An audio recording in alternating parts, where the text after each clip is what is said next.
Good morning. Welcome to the episode of HardFoul Radio. Welcome to our very first live streamed episode of HardFoul Radio. Super excited to finally be at this point. We'll be getting to the live stream here on YouTube. We will also I'll be releasing the podcast. It's about 5 a.m. right now. We'll be releasing the podcast in total at 7 a.m. and then we'll have the 2 side videos. Also as well, I will be on Twitch later today. It is Tuesday, so I'm also recording NFM with Tony and Will. A lot to look forward to today. Super excited. Appreciate all of you that are joining me. If you're joining me here in the live stream, if you are listening on iTunes, Anchor, Spotify, however you're listening, however you're tuning in, I appreciate it so very much. Got a really good show for you here today and a much more consistent schedule going forward. Super excited. Let's get into it. And obviously, if the live stream goes well, or they continue to go well, and there's actually people that are up at this hour that are willing to watch, then we will start to integrate some questions and fan responses towards the end of the show. But that, like I said, will be more so going forward. This is going to be a bit of a process. This is my first time doing it. I've always been a record, edit, put out later person. But now we're here. We're live. We're ready to go. I'm excited.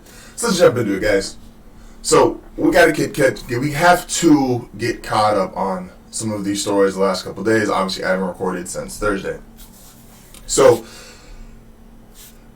something that I'm a big believer that smart people do is smart people are very good about their resources, and smart people find a way, especially smart managers and smart bosses, find a way to get more out of something or someone than maybe a less smart boss would, right? This is something you've seen in the NBA, the LeBron effect, quote unquote, where LeBron is taking guys who are maybe a so-so player and he makes them a really good player. This is with Chris Paul, Steve Nash, some of the great point guards you've seen. This is what they do. Then there's that's on a player level. There's also those that are on a coaching level. This is Greg Popovich's system in San Antonio. This is in Utah. They had that great system for so many years with Stockton and Malone.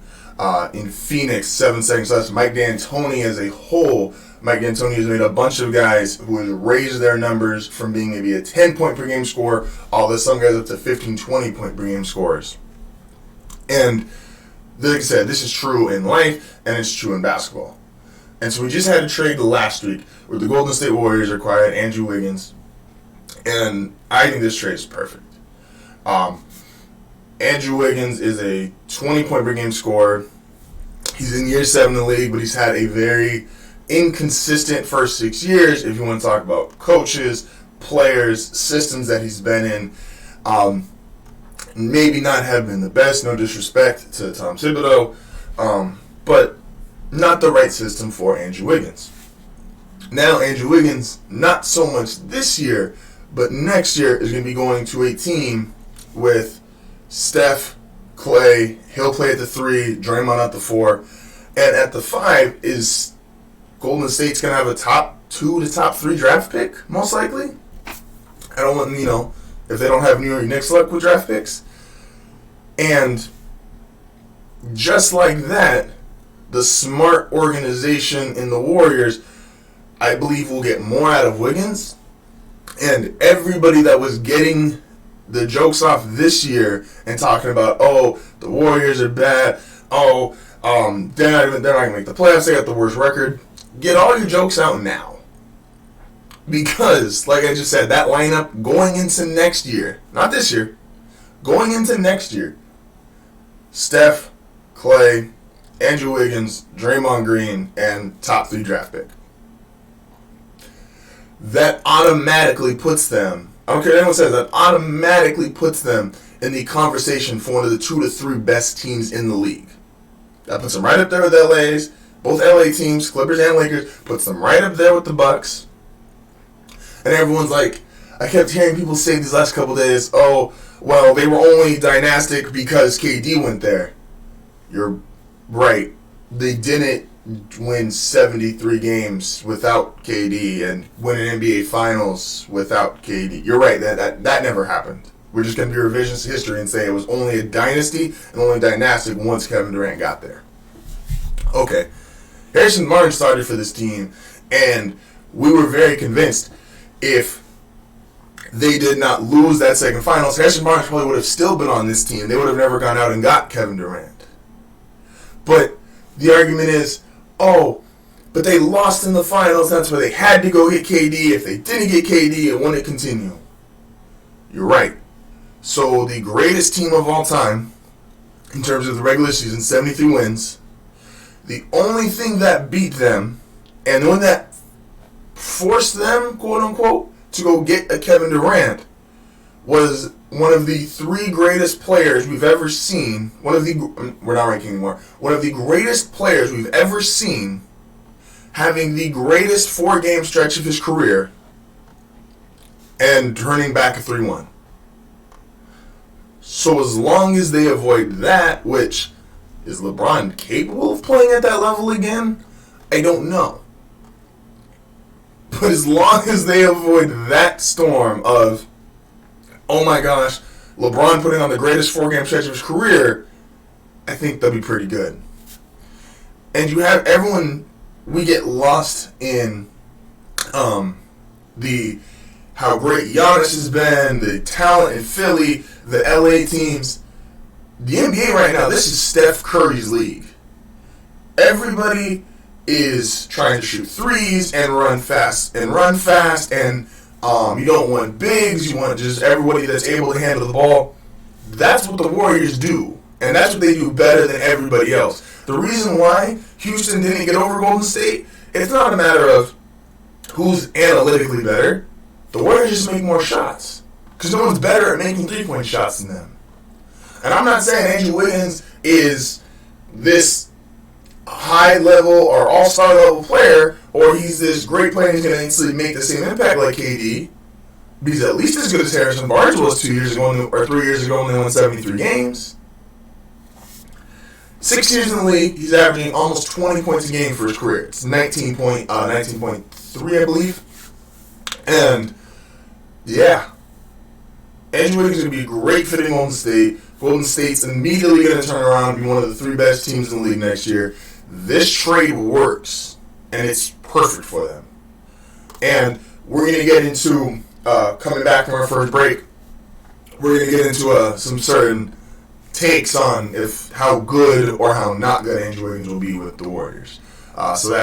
Stay tuned for that, please. Let's move on from Golden State to Houston. Houston obviously traded last week Clint Capella, and they're now running up a lineup that is 5 guys who are 6'6" and under. We've heard a whole bunch of, can the small ball work, can it not?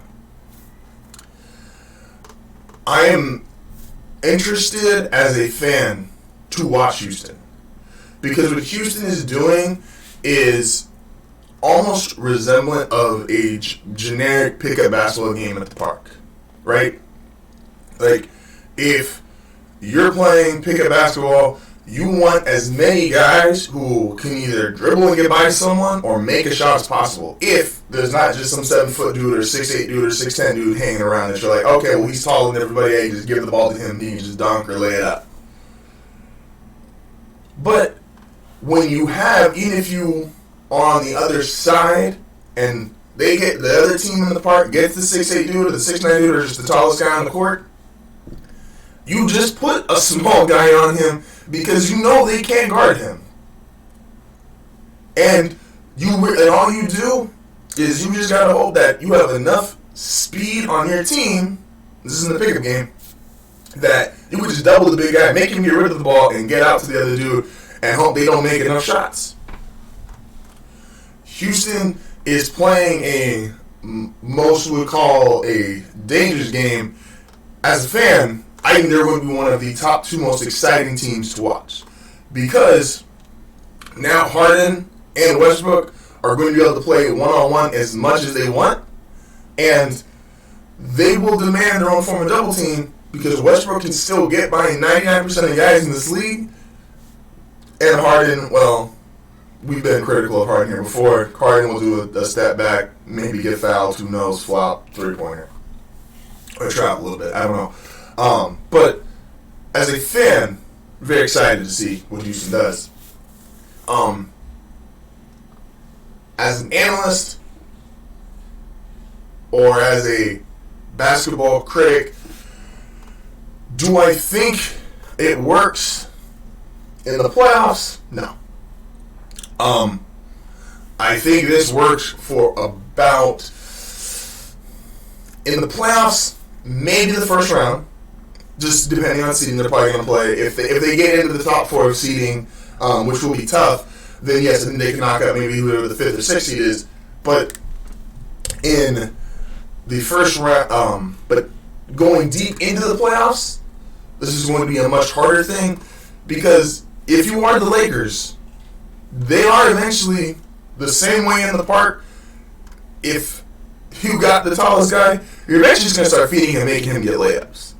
And you're just going to say, all right, small guys, you literally got to score every single time. If you're the Lakers, Anthony Davis has to take 40 shots a game in a series against the Houston Rockets. If you're the Clippers, Paul George and Kawhi need to be in the paint 30, 40 shots. If you're the Nuggets, Jokic should literally average 50, 35, and 10. Charles Barkley has always been a critic of you can't win with jump shooting in this league. And this Rocket now, well, it does not apply or was shown not to be true with the Warriors, because they ran out 2 of the greatest shooters we've ever seen, and 3 arguably if you want to put Durant in that conversation with Steph and Clay. It's people are like, oh, Charles, see, you're wrong. You can win the shooting. Look at this team. No, that's the greatest shooting team of all time.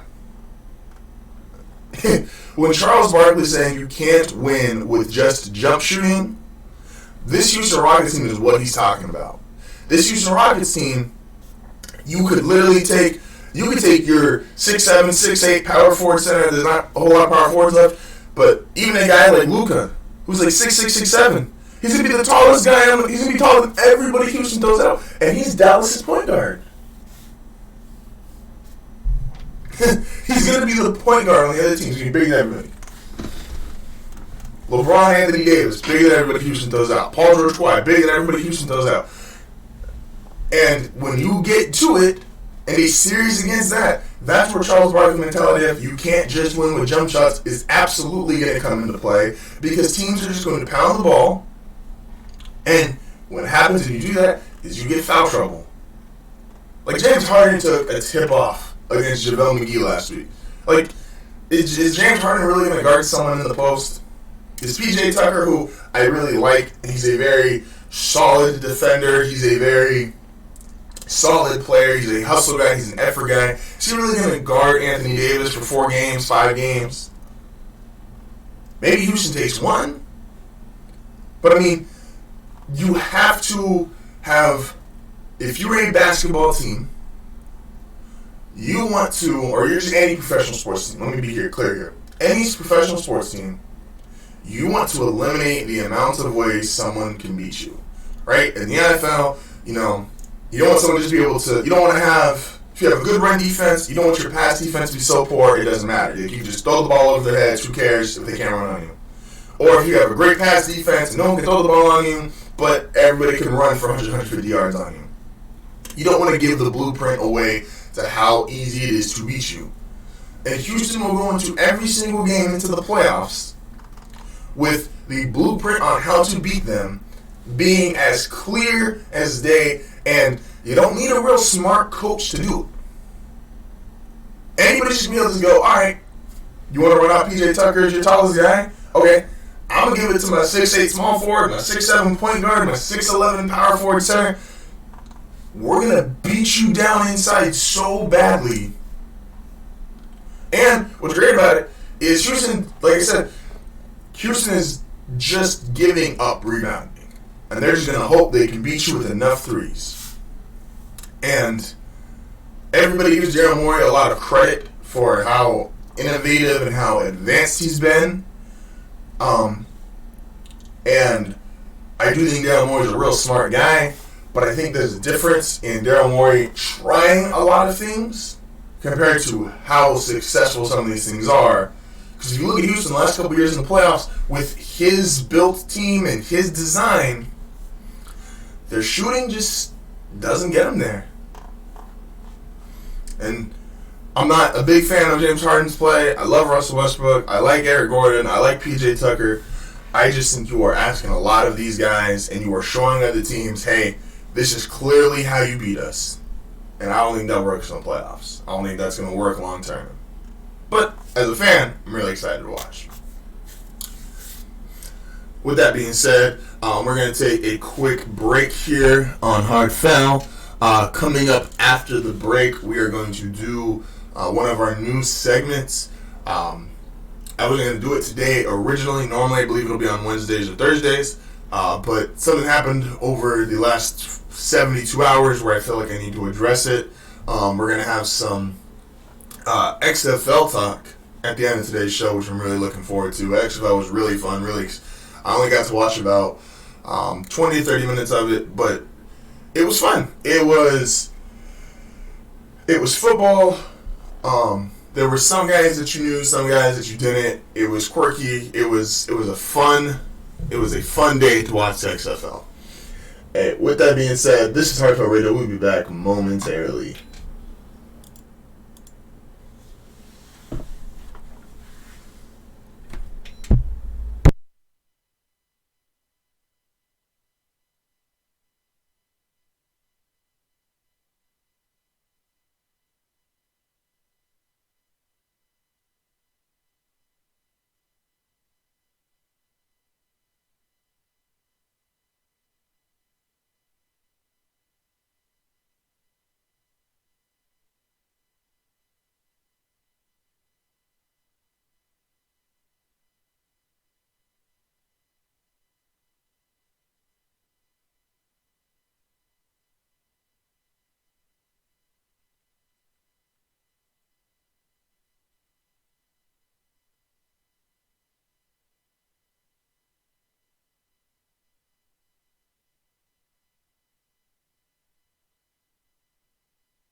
Welcome back to HardFoul Radio. Hope you're enjoying yourself however you are listening. This is HardFoul Radio's first ever live stream show. Super excited about that.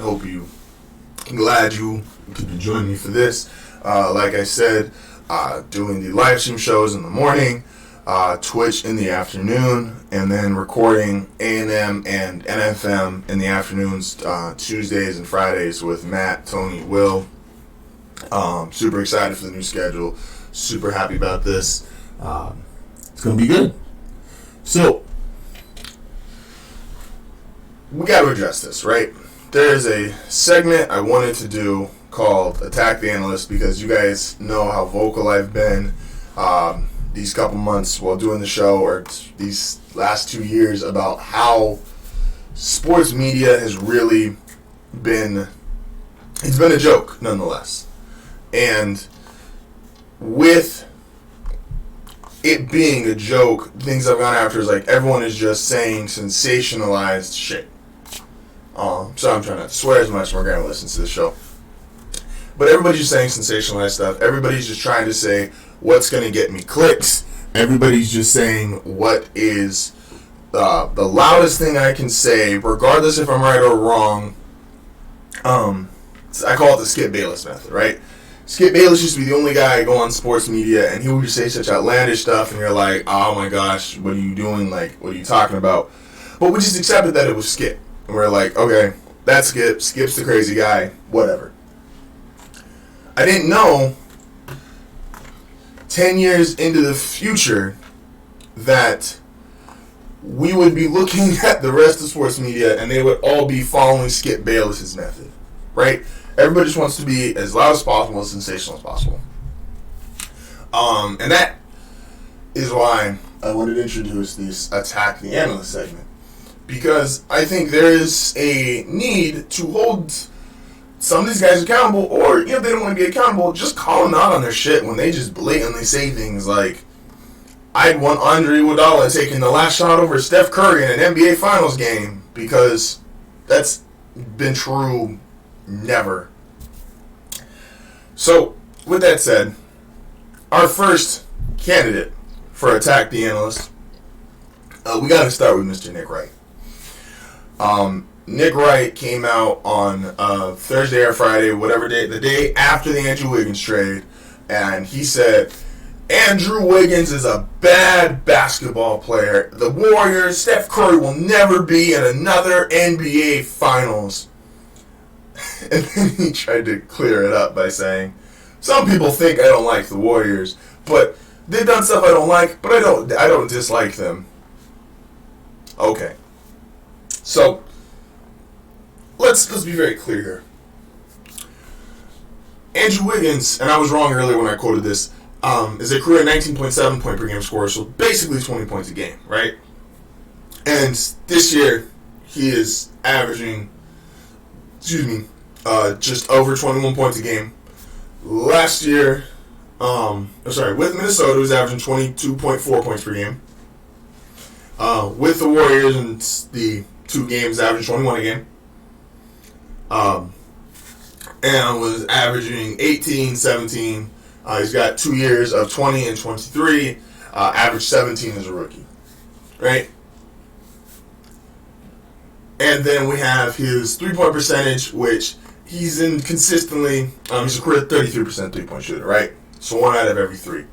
Which, if you're an athletic small forward, 33% for someone not named Kevin Durant, or not a part of this era of NBA, 33% is a fine 3-point percentage for Andrew Wiggins. Let's be clear. There is no bad basketball players in the NBA. Let's be very clear about that. I'm a bad basketball player. Let's be very clear. I know what they look like. I'm a bad basketball player. A lot of you watching are probably bad basketball players. Andrew Wiggins is not a bad basketball player. The idea that, and we all joke about it. We know why Nick doesn't like this trade, because Nick has made it a prominent point that LeBron James is the goal, the standard, and this is the line and the hill that I'm dying on. And I'm going to say everything I can to up LeBron, down anything that is anti-LeBron, or down anything that is against LeBron. I say against, and keep it in sports terms here. And he'll justify it by saying, tries to be a numbers guy. And he's like, the numbers say this. And of course, if you hold up numbers, and I'm going to use the number argument to say whatever hellacious and sensationalized thing I want in defense of LeBron, I will look right, or can at least defend myself by the numbers more often than not. LeBron's one of the greatest you've ever seen. Statistically, it's probably the greatest we've ever seen, if you don't believe Wilt, which I don't know if I do. So, of course, I could say, well, yeah, this guy's good, but LeBron averaged 27, 10 to 10 during this 10-game stretch, and that's, like, composure. Nick Wright, you're full of shit. Forget my language once again. And Nick Wright knows that he just came out the gate swinging and said something that was so hysterically wrong And Fox Sports 1, and I like some people on Fox Sports 1, I watch FS1, are just as wrong, because after this clip got out, because I didn't watch the show, I just saw the clip on Twitter, and after this clip got out, they then put money behind the tweet and video of him saying it by promoting it. Of him saying he's a bad basketball player, they're never going to do it, and then he spent the whole weekend after NBA Twitter was like, no, dude, you're stupid. What are you talking about? Like, no one's saying Andrew Wiggins is KD, but Andrew Wiggins is a good player, and we're at least saying we're saying he could be at least what Harrison Barnes was to them. Does that mean he's going to average 20? I don't know. They've got two guys who are probably going to average 25 plus, and who knows, depending on their draft pick, what the numbers are going to be. But he's at least as good and capable of being what Harrison Barnes was to the Warriors. And so Nick goes on Twitter and defends, and we had to bring this up really quick. Matt Barnes did this. Matt Barnes went after a couple of different people, and I like what Matt Barnes did. We just have to make sure, and as part of doing this segment, I need to make sure that I am very clear and aware. Matt Barnes did what we always do when speaking about an issue, which is we go after what is the most recent case of this. And that's what I'm doing right now. And for this segment, it is recently, stuff that has been recently said. But this is what sports media is. Matt Barnes went after Jason Whitlock, he went after Nick Wright, and Nick Wright defended himself by saying, I'm an analyst and I'm supposed to be the objective truth. Right? And then he was like, oh my gosh, NBA Twitter now all of a sudden thinks Andrew Wiggins is good because he went to the Warriors? Yes. And not even that he was objectively good just to the Warriors. People just thought he was a good player. Yes. Defensively, is there critiques? Absolutely. Is there energy critiques? Absolutely. Is there, he's not living up to number one overall draft pick critiques? You can make that case. The bad basketball player is out of the way. The same way that if Andrew Wiggins is a bad basketball player, Darren Collison, the guy that you've been rooting for that you wish went to the Lakers, Andrew Wiggins is a better player and has better numbers than Darren Collison. So why isn't Darren Collison a bad basketball player? Andrew Wiggins has better numbers than Danny Green. Why isn't Danny Green a bad basketball player? Oh, that's right, because he's playing with LeBron. So as long as he's with LeBron, and I can use that in my numbers argument and my pro-LeBron argument, it's good. Because if Andrew Wiggins was the Lakers, I think this take is entirely different. Entirely different. I get it. Chiefs just won the Super Bowl. Nick Wright's on a high. That's cool. But we got to stop saying just hellacious and sensationalized stuff. We have got to stop saying, oh, it's the same as he didn't win a ring, he's not that good. It is so far from the truth, it's insane. There's a way to objectively and not be generic, still have a elegant way of displaying it and saying it, that you can say, hey, maybe this guy is not as good as him, but we're not comparing these two. You don't have to just jump out the gate and be like, all right, everybody above this line is great, everybody below this line is awful.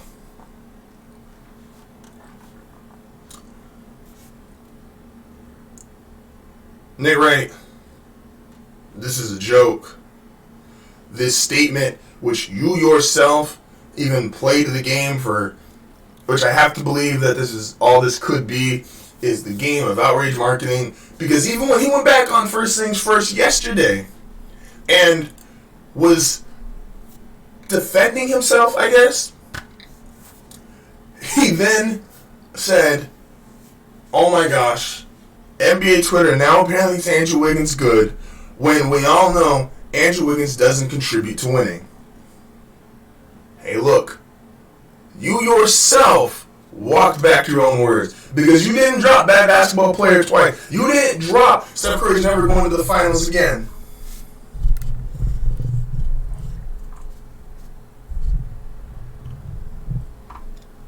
You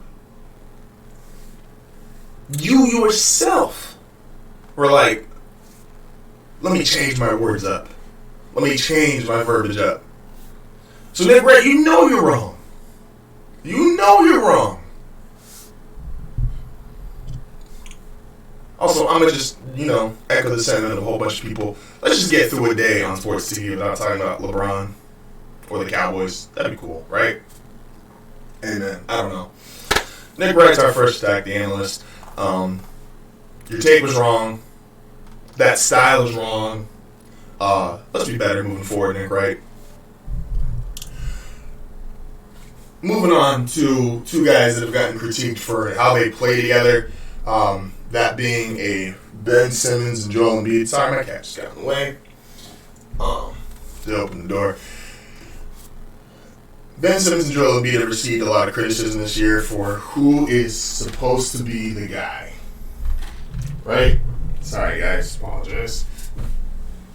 Who is supposed to be the guy? Do they work together? Do one of them need to be traded? And I just want to bring this up. Is maybe it's not just a matter of those two don't work on the court. Maybe those two just don't work in Philadelphia. Like, and hear me out here for a second. It's not a matter of them, but it's not a matter of who, being them on the court, but just a matter of where. Right? People bring up spacing on the court when it might just be their actual space in real estate.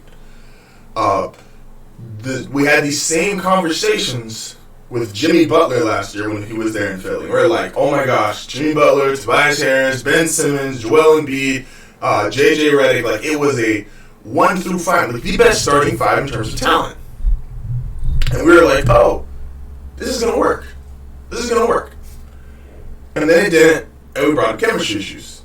And then JJ Redick goes to New Orleans, and JJ Redick's been great in New Orleans, and Jimmy Butler goes to Miami, and Jimmy Butler's been great in Miami, and we're still having issues with Simmons and Embiid.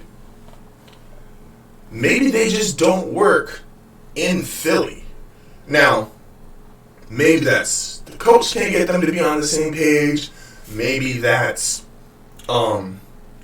literally just being in Philadelphia. They're not fond of, this environment might work in Miami, or those two might work in Miami, those two might work in LA. But all I've heard is that they both want to be superstars, and there might not just be enough room for two superstars in Philadelphia. We always hear, oh, this is a hard sports town, or oh, that's a tough sport, the fans are tough over here, or oh, they're crazy over there.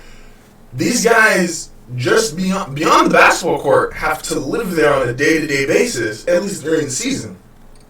I understand they have, they can take jets, and they can take planes, and they can go, they can do a good amount of traveling, obviously a lot more than the common man. But I think we need to start evaluating the same way Wiggins, I think, will be better in Golden State because of his environment, where he's playing, where he'll be at. I think we need to start looking at that same kind of thing for Simmons and Embiid, because I do believe they can work. Taking, for example, I was a big Pelicans fan, Lonzo and Ingram never looked this good together in LA, but they looked this good in New Orleans. And they're younger, actually, than Embiid and Simmons. They just need to get out of LA. LA did not work for them. Simmons and Embiid, it might not be a problem, just those two on the court. It might just be a problem of where. Just want to put that energy out there. I want to put that out. That I feel like I've heard too much of, oh, well, they can't play together. Oh, there's chemistry issues on the court. We need to start looking at, well, where are they playing? Where are they at? And what can be improved around them to make this work? Because they're obviously both elite level talents. Coming back on the other side of the break, we're going to wrap today's show up with something only that I would know, or something only I would understand. Looking forward to it. And yeah, this has been HardFoul Radio's first live stream. Appreciate you guys for tuning in. We'll be back momentarily.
We are getting close to wrapping up today's show.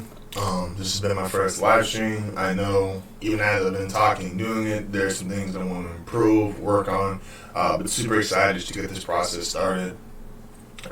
This has been literally 2 years in the making. It's been a lot of mistakes, a lot of trial and error, just a lot of figuring stuff out. And I've always said to people that know me, I'm slow. I can't do everything as fast as everybody else, but I'm a worker, I'm a trier, and I will always continue to improve, try to put out the best product that I can. So with that being said, let us move on to something only I would understand, even though today I think is more actually something everybody would understand, right? A cliche that I'm a very big fan of is that guy is relatable, especially when it comes to sports. We like the guys that are relatable. This is why I think Steph took off in the NBA. Steph's relatable. Anybody could be Steph's 6'3", which is taller than average, but he's not so absurdly tall. You're like, oh my gosh, I'll never be that. I'll never be his height. But Steph, everybody could go out in their backyard, shoot a jump shot, make a three. Everyone could be Steph Curry. I remember I was working for the school at the time, and all the kids, after decades upon decades of kids trying to dunk and not being able to dunk and hurting themselves because they really couldn't jump that high, everybody wanted to shoot threes. Everybody wanted to be Steph Curry. He was relatable. Baseball has this all over the place. Nobody in baseball outside of maybe like 5 or 6 players you really look at and go, oh, okay, those 5 or 6 guys, they're anomalies. I could never be them. But the majority of people on your baseball team, you could be a Kevin Kiermaier. You could be, even though there's a Hall of Famer, a Joe Mauer. Like, these guys look like you and I. Then the NFL, there is a lot of guys that can gain a lot of popularity. Is you have guys like a John Randall in the past, Warren Sapp, who have got attention because they're big guys and everybody can kind of relate to me being bigger, and they're shit talkers, they're funny, they're relatable. But a lot of NFL guys, especially as of late now, are not as relatable. You're not going to wake up and be Lamar Jackson tomorrow. You're not going to wake up and be Odell Beckham tomorrow. You're not ever going to be Randy Moss, Calvin Johnson, Julio Jones, some of these guys, Deshaun Watson even, like Russell Wilson is on the relatable side because of his height. But some of these guys are super athletes, they're super tall, super fast, super strong, you're like, I'm never going to be that. Then the XFL debuted this weekend, and the XFL was great. It was entertaining, it was different, while still being football, and it gave us relatable. Because the XFL, and I saw a lot of this on Twitter, is a bunch of, people put it, a bunch of NFL wannabes, right? Guys that couldn't quite make the league, or maybe they were in the league but got cut after a couple games, or they were a preseason player. And if I'm the XFL, I jump on this brand of marketing because everybody's an NFL wannabe. Everybody's an NBA wannabe. Everybody's a sports wannabe. Do you know how many people wanted to play professional sports growing up and they couldn't? Do you know how many stories, if you were to just able to interview everybody in your city, how many guys are probably on a minor league baseball team and could have stories? I work with a guy who played on a Mexico team for like 7-8 years. Just loved baseball. He wanted to play baseball. Played on the team. Couldn't quite make it to the show. Couldn't quite get that invite to spring training. The XFL was full of guys who are almost good enough to play in the league, but this happened or that happened or whatever the case may be, and I'm not there. That's everybody. That's relatable. That's the common man. And that's something the XFL, and I don't think it ever has a chance to truly compete with the NFL. And I don't know if it's trying to, especially because considering they're going right after. It's almost a, no disrespect, but almost a WNBA to the NBA kind of feel where the WNBA goes after the NBA season. It's not a direct competitor. But if you love basketball, and women's basketball is getting tremendously better and a lot more support as of late, that's kind of the world they're in right now. And the WNBA has this with, obviously, I can't relate to it per se, but if you're a girl growing up, you wanted to play basketball, the WNBA, that's your goal. The XFL is now, I couldn't quite make the NFL. I'm going to try. I could still make the XFL. And I don't know what the XFL salaries are or not, but I'm presuming they're going to be low enough that the XFL guys will still be visible. Right? Like NFL guys or NBA guys, when you get like that mega contract, they're not visible anymore, except on Instagram. Like, you're not just going to walk outside and see OBJ. You're not just going to... there's a funny clip, actually, of Deshaun Watson driving his car in Houston, and some fans saw him, but Deshaun Watson isn't paid like that. He's also a different personality. When guys get big rich, they're usually big gone. Like, they're just no longer as visible to the public eye, and for good reason. If my net was $10 million, you're not going to see me around at your local Walmart or grocery store. You're just not. I'm sorry. And I think this is a big thing for the XFL to capitalize on. Like Cardale Jones. Cardale Jones had a good college career, and there's a lot of quarterbacks that are like this, and this is where they're going to capitalize huge. Good college career, made it to the league, but was always a backup / preseason player. Couldn't quite get it. Cut after 2 years. Believe was even traded once. And now he's in the XFL, and he's going to be one of the XFL's top starting quarterbacks. Everybody can relate to that story. Everybody is a sports wannabe, I tried to make it to the league, but my knees weren't good, or I wasn't, whatever the case may be, I didn't have the money to go to these camps, or I couldn't pay for equipment, or I had to go to work, or whatever the case may be. The XFL is full of these guys. And they're going to do with the interviews, especially on the field, real-time interviews, these guys are going to be available to you. They're going to be relatable to you. And I think it looked fun. And I just think it's going to work. And I can't even name everybody. There's, like I said, I kept bringing up Cardale Jones. I know there's a couple other guys. I believe one of the Steelers' old backup quarterbacks is on one of the teams. I believe Josh Johnson is in the league too. I don't have the names of a lot of XFL players at the moment, but it's gonna work. That's what I got, you guys. It's gonna work. The XFL is gonna be fun. Go watch it. Highly recommend. Gonna be super fun. With that being said, I appreciate all of you for tuning in today. This has been HardFoul Radio. This is the live stream on YouTube. Like I said, we'll be on Twitch later today. The podcast will be up, iTunes, Spotify, however you listen to podcasts at 7 a.m. West Coast time. Appreciate the support. This is what I love to do, and I appreciate anybody that takes some time out of the day to come join and listen to me. With that being said, I will see you guys tomorrow. Wednesday is our fan show, so if you are not someone that is too interested in just hearing me talk about my favorite teams, tomorrow's probably not the show for you. But yeah, appreciate it. Thank you so much. Have a wonderful day, and God bless.